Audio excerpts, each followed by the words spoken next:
Well, it's been a while, and we got a lot of things to talk about, so let's get started.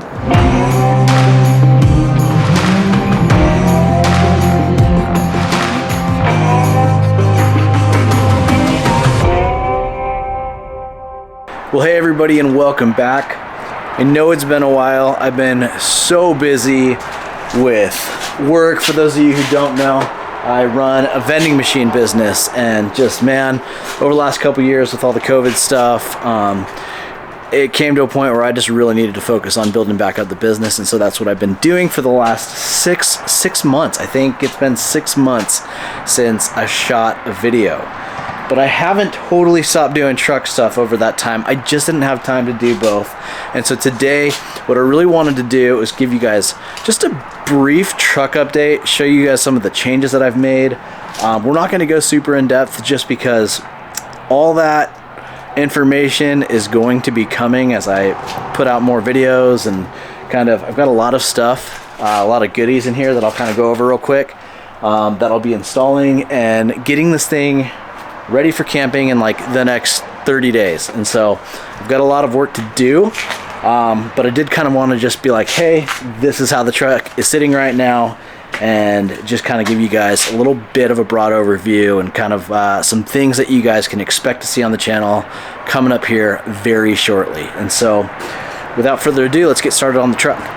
All right, so we might as well just start up front. Up front, I do have a new front bumper, which I'm really excited about. I got this Pelfrey built bumper secondhand. For those of you guys who are familiar with Vilmont Marketplace on Instagram, somebody was selling this second hand, and I couldn't jump on it fast enough, and so I'm really excited about that. I still have the Squadron Sport amber lights, fog lights up here, and now I've added a 20-inch Baja Designs S8 combo light bar, which so far I'm really enjoying. So that's brand new. Another really big update is I finally got around to updating the suspension, and so back here I've got the AUCar 2.5 IFP setup. No remote reservoirs or anything like that. I just wanted to go simple. So far, I've taken this truck out once with the new setup. It did have the camper shell on it still, which we'll talk about in a second, but that was absolutely fantastic. And so I'm really enjoying the new suspension.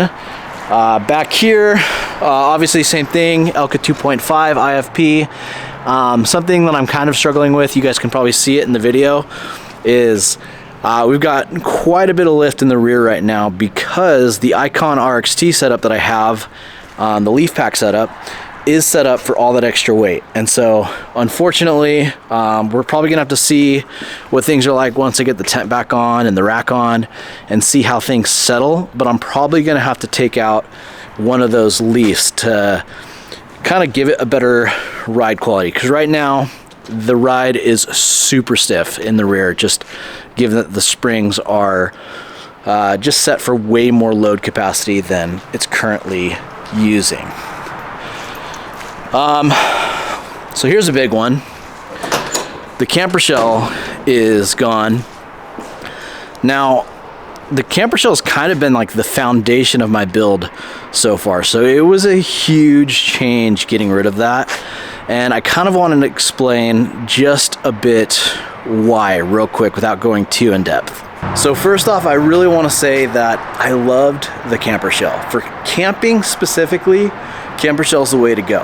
I loved having the tent way up there. I loved having the ability to keep all my stuff dry and all that kind of stuff.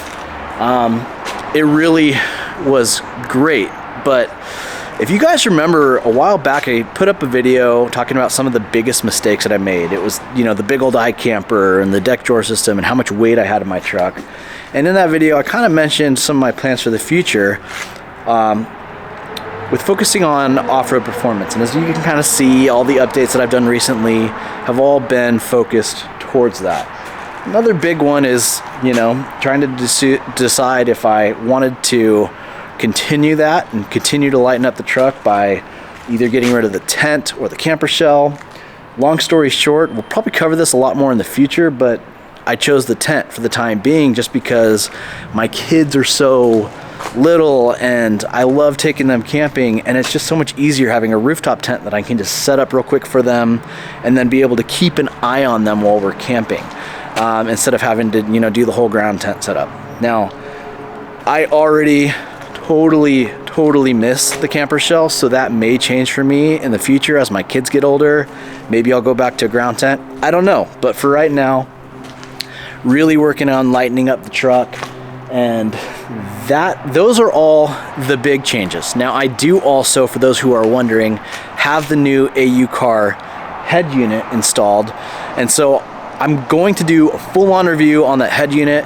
I'm going to, in a minute here, show you guys it.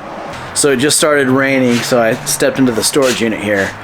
For those who are wondering about the AUCar head unit, I do have the new model, I do have it installed, and I'm going to show it to you guys in a second here, but I'm not ready to do a full review on it. A full review video is coming on this thing, but I really want to wait until I can actually go out and use it the way I want to use it and go on a camping trip. I think mid-January we have our first camping trip, and so I'll be able to kind of use the off-road maps on Onyx Off-Road through Apple CarPlay, all that kind of stuff, and see if some of those issues I had in the past are better.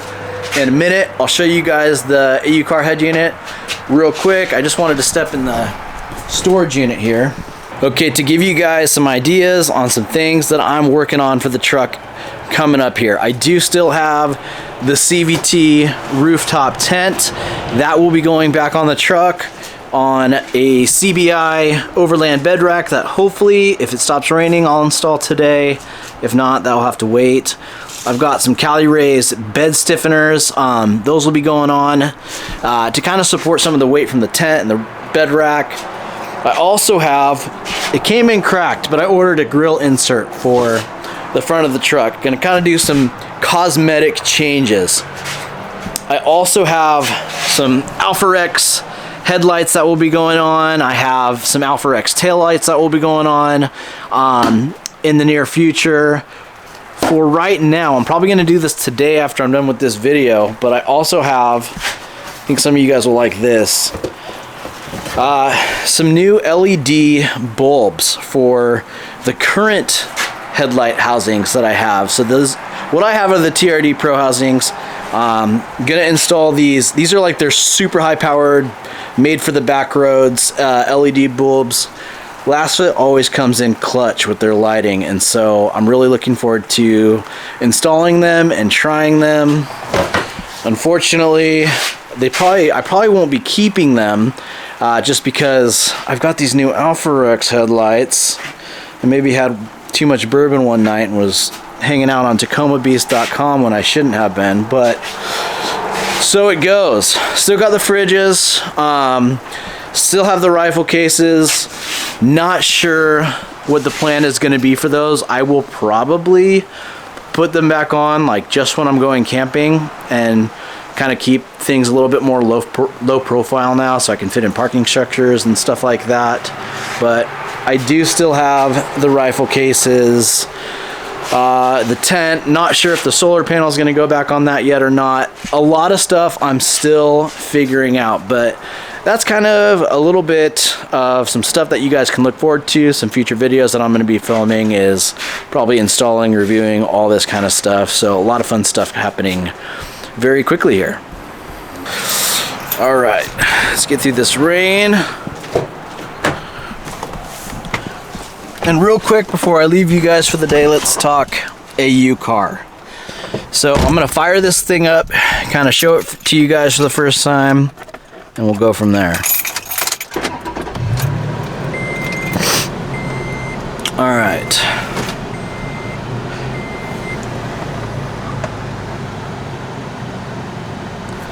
And change the lighting on this thing real quick. All right, much better. Okay, so I just want to kind of briefly talk about this, what I'm experiencing so far. First problem that I've had with this is, as you guys can kind of see down here, for those who had the previous head unit or saw my videos on it, clips are what hold this head unit into place.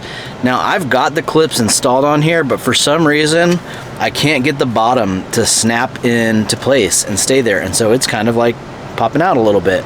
So that's bugging me. What I think might be the problem is recently I had taken these guys off to get back to some electrical stuff back here, and so maybe I tightened it too tight and maybe it's not positioned the way it normally is. Maybe the wiring behind the head unit is too bunched up, and I haven't been able to figure it out yet.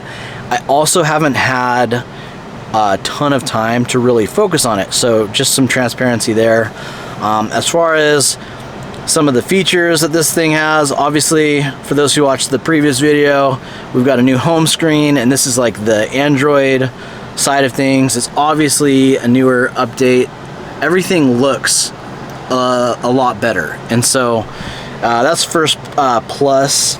It's much more responsive, and so I'm gonna show you guys, like, I'm pushing the volume button and it's like immediately, which is way better than the lag that I was experiencing on the last one.